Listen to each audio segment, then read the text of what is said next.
E falando nisso, o ministro do Supremo, Dias Toffoli, teve o nome citado durante as investigações em apurações da imprensa sobre o caso Master, além de ter tomado decisões controversas como relator do processo sobre as negociações entre o banco e o Banco de Brasília também. O ministro viajou para Lima, no Peru, no dia 29 de novembro, para assistir a final da Libertadores. Ele pegou carona no jatinho do empresário Luiz Oswaldo Pastore, que levou um grupo de cerca de 15 pessoas para ver o jogo entre Flamengo e Palmeiras. O advogado de um dos diretores do Master também era um dos passageiros. A defesa do dono do Master, Daniel Vorcaro, havia entrado com um recurso no Supremo um dia antes da final, e o ministro disse a pessoas próximas que o caso não havia chegado ao gabinete dele antes do embarque para Lima. Dias depois, em 4 de dezembro, Toffoli tornou pública uma determinação para que a investigação envolvendo Vorcaro fosse submetida a ele. O caso passou para a corte depois de um pedido da defesa do banqueiro, mas tem uma explicação. Os advogados usaram como argumento um documento que foi apreendido na casa de Vorcaro, citando o deputado federal João Carlos Bacelar, que tem foro privilegiado.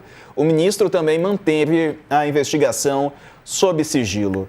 Dani, como é que você vê a posição do ministro Dias Toffoli, na condução desse caso até aqui?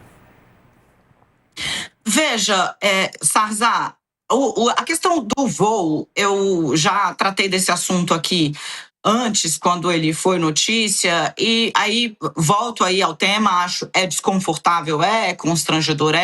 O ministro soube que tinha sido sorteado o relator quando desembarca para assistir o jogo. Augusto de Arruda Botelho, que é o advogado, né, de um dos casos, um dos diretores do Master, inclusive do diretor de compliance, não é exatamente o responsável pelo recurso que levou o caso inteiro ao Supremo, né? Foi a equipe de Daniel Vorcaro, né, que tem 5 advogados, nenhum deles estava no voo, quem impede e faz com que Toffoli tome a decisão. Agora, à medida que você for olhando as carteiras de investimento, quem foi que investiu, aí a coisa vai ficando, de novo, mais constrangedora. Não é nada relacionado ao ministro diretamente, é um banco que tinha uma carteira considerável de clientes, vão aparecendo aí outros nomes, né? Era um banco que oferecia uma rentabilidade muito acima da média, tem que ver se a família do Toffoli saiu, digamos, com prejuízo, me parece que não. Agora, de fato, vai se criando um ambiente de constrangimento que mantém o Supremo num corner dessa história que está só começando, está muito longe do fim.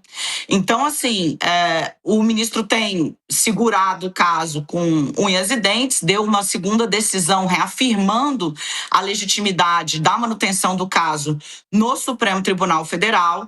Mas, de novo, né, essas revelações não fazem com que a posição do relator fique mais confortável. Ao contrário, elas mantêm o Supremo não como parte da solução, mas como um dos vértices dessa crise, o que, por óbvio, para a corte como um todo e para o ministro é muito ruim.